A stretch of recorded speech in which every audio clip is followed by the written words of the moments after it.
विकसित भारत 2047 की बात उसमें बड़ी स्पष्ट रूप से रेखांकित थी, नीतियां उसी दिशा में हैं, वो देखा जा सकता है। चुनौतियां हैं, चुनौतियों की बात आती है इसमें, जैसे अभी अभी ये जो दिखा रहे थे महिलाओं का कहना था टमाटर, महंगाई। तो अब वो महंगाई जब आती है बात, तो महंगाई भारत में 12 मासा है। ऐसा नहीं है कि भारत में कभी महंगाई कभी टमाटर महंगा है, कभी आलू महंगा है, कभी प्याज महंगा है, जिसको टॉप कहते हैं, टोमेटो, ऑनियन, पोटैटो। तो ये टॉप में कोई ना कोई हमेशा ही टॉप पे रहेगा।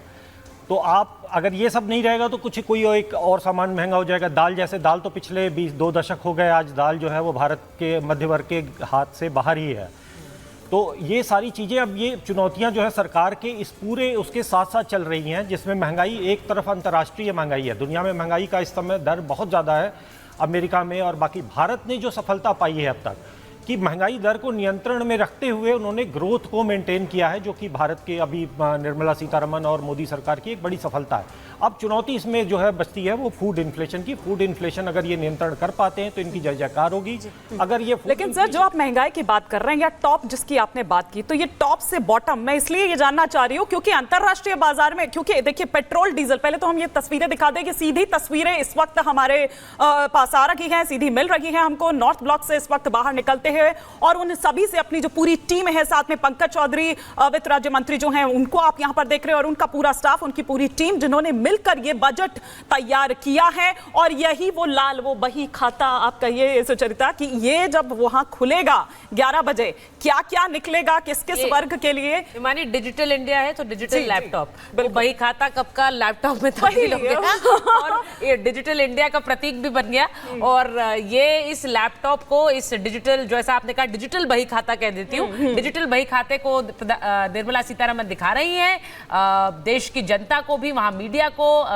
MOS पंकज चौधरी उनके साथ हैं। और इस बजट से, जैसा हम लगातार बातें कर रहे हैं, बहुत से उम्मीदें हैं, और जैसा कि हमने कहा मोदी 3.0 का ये पहला बजट है, तो ऐसे में सरकार आने वाले 5 सालों के लिए किस तरह की दशा और दिशा तय करती है देश के लिए, वो भी इस बजट पर निर्भर करेगा। बहुत से लोग कह रहे हैं कि सारा ध्यान जो है जॉब क्रिएशन पर इस बार, यानी कि रोजगार सृजन पर रहने वाला है। अब महत्वपूर्ण यह है कि कौन कौन से सेक्टर्स में वो रोजगार सृजन होगा, वो मैन्युफैक्चरिंग में होगा, वो हाउसिंग में होगा, वो इंफ्रास्ट्रक्चर में होगा, ये रोजगार सृजन। और निर्मला सीतारमण इस वक्त अपनी गाड़ी में बैठे हुए, क्योंकि यहां से वो जाएंगी राष्ट्रपति भवन, राष्ट्रपति से इस बजट को प्रस्तुत करने के लिए वो अनुमति मांगेंगी, राष्ट्रपति अनुमति प्रदान करेंगी, और उसके बाद वो वापस आएंगी जहां कैबिनेट बैठक में इस पर मोहर लगेगी, और फिर देश की जनता के सामने होगा ये आम बजट, जो इस सरकार का मोदी 3.0 का पहला बजट होगा। तो निर्मला सीतारमण अब तक, जैसा मैंने कहा कि वो अब एक एक्सपर्ट फाइनेंस मिनिस्टर हैं, जो प्रोटोकॉल हैं उसको भी अच्छी तरह से जानती हैं, समझती हैं, और लोगों की उम्मीदों को भी सलोनी बहुत अच्छी तरह से वो समझ रही हैं। आज कौन सा सेक्टर उनसे क्या मांग कर रहा है वो ये जानती है भली बात। बिल्कुल, और तस्वीरें हम लगातार दिखा रहे हैं उस रेड टैबलेट की, जिससे निकलने वाला है आज जनता के लिए मंगल का दिन कितना मंगलमय होने वाला है, ये पता चलने वाला है। तस्वीर आप देख रहे हैं लगातार, और कुछ ही देर में, क्योंकि 1 घंटे 47 मिनट का समय करीब बचा है बजट पेश होने में, और मोदी सरकार का 3.0 का ये पहला बजट है। पहले ये बहुत सारी अनिश्चितताएं थी ईमानी और सुचरिता की, क्या निर्मला सीतारमण ही वित्त मंत्री रहेंगी। जब दोबारा वो वित्त मंत्री बनी, फिर से उन्हें वो प्रभार दिया गया, तो लोगों के मन में एक मध्यम वर्ग की अगर हम खास तौर पर बात करें, उनके मन में एक उम्मीद थी कि अभी तक तो नहीं दिया है, इस बार जरूर कुछ ATC में या कुछ कहीं कुछ राहत, कहीं कुछ उनके लिए होगा। क्योंकि प्रधानमंत्री के भाषण में भी एक ये पॉइंट देखने को मिला था सुचरिता और ईमानी, कि मध्यम वर्ग का फोकस था। हमारे साथ लगातार प्रोफेसर स्वामी भी जुड़े हुए हैं। प्रोफेसर स्वामी, इस बार मध्यम वर्ग के लिए क्या प्रधानमंत्री के उस भाषण से अगर हम थोड़ा सा हिंट लें तो कुछ दे सकती है निर्मला सीतारमण? देखिए, मध्यम वर्ग में एक उच्च मध्यम वर्ग है, एक मध्यम वर्ग है और एक निम्न मध्यम वर्ग है। असली मुद्दा यह है कि जब मध्यम वर्ग की बात करते हैं, ये रेंज बहुत बड़ी है। मेरी निगाह में मध्यम वर्ग केवल वो है जिसकी 20-25 हज़ार रुपये महीने की आमदनी है। 1.5-2 लाख रुपए महीने कमाने वाले को मैं मध्यम वर्ग नहीं मानता। और अगर सेक्रीफाइस करना है तो ये अपर मिडिल क्लास को और रिच क्लास को, पुअर क्लास के लिए करना पड़ेगा। क्योंकि पिछले 4-5 साल के अंदर कोविड के बाद से मध्यम वर्ग बिलो पॉवर्टी लाइन जा रहा है, पुअर कैटेगरी में जा रहा है। और इस समय टैक्स रिबेट की बात करना मेरे ख्याल से, क्योंकि केवल 1.5-2 करोड़ लोग ऐसे हैं जो टैक्स देते हैं, और ये टैक्स देने वाले वो हैं जिनके पास इनकम है। ठीक है। आज के सर, आपको तारीख 80% पॉपुलेशन माफी के साथ रोक रहे हैं सर, माफी के साथ रोक रहे हैं। बिल्कुल जिस तरह से आप बता रहे हैं हम उन तमाम बिंदुओं पर भी यहाँ पर बात करेंगे, लेकिन हमारी सहयोगी प्रगति इस वक्त बता रही हैं वो उम्मीद जो लगाए बैठे हैं, उम्मीदों वाला वो बजट। प्रगति, बताना मुझे। बिल्कुल, देखिए आज बेहद ही खास और बड़ा दिन हो जाता है जहां थोड़े ही वक्त का इंतजार किया जा रहा है। वित्त मंत्री निर्मला सीतारमण बजट पेश करने वाली है। जरा दर्शकों को कुछ बड़ी बातें भी समझा देते हैं जिसकी उम्मीद लगाई जा रही है। जो इस बजट से उम्मीद करते आम जनता नजर आ रहे हैं वो भी आपको दिखा देते हैं और बता देते हैं।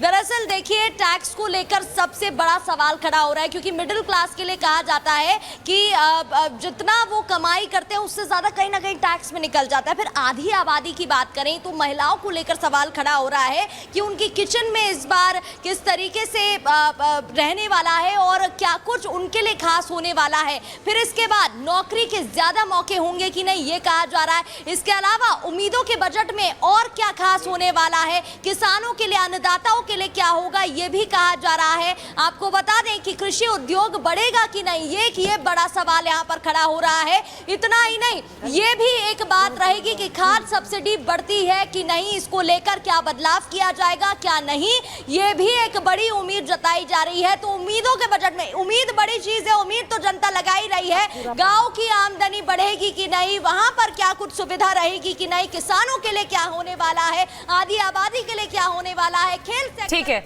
हम वापस जा रहे हैं निर्मला सीतारमण की तस्वीरों पर, क्योंकि निर्मला सीतारमण राष्ट्रपति भवन पहुंच रही हैं और वहां पर जैसा मैंने कहा कि राष्ट्रपति से अनुमति लेंगी इस बजट को पेश करने के लिए। महिमा, जरा तस्वीरें दिखाइए वहां से।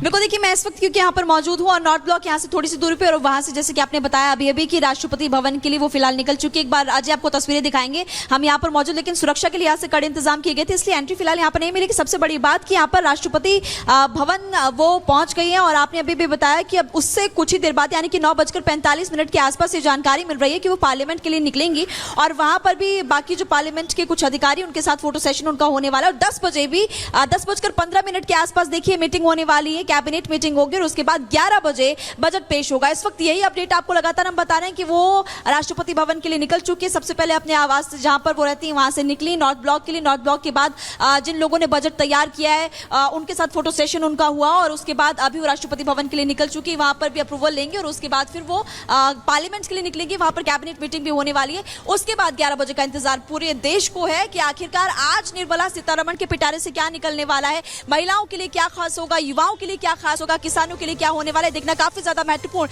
इस बड़ी खबर पर लगातार हमारी नजर बनी हुई। वक्त एक छोटे से ब्रेक, हम जल्द वापस लौट रहे हैं। आप बने रहिए रिपब्लिक भारत के साथ।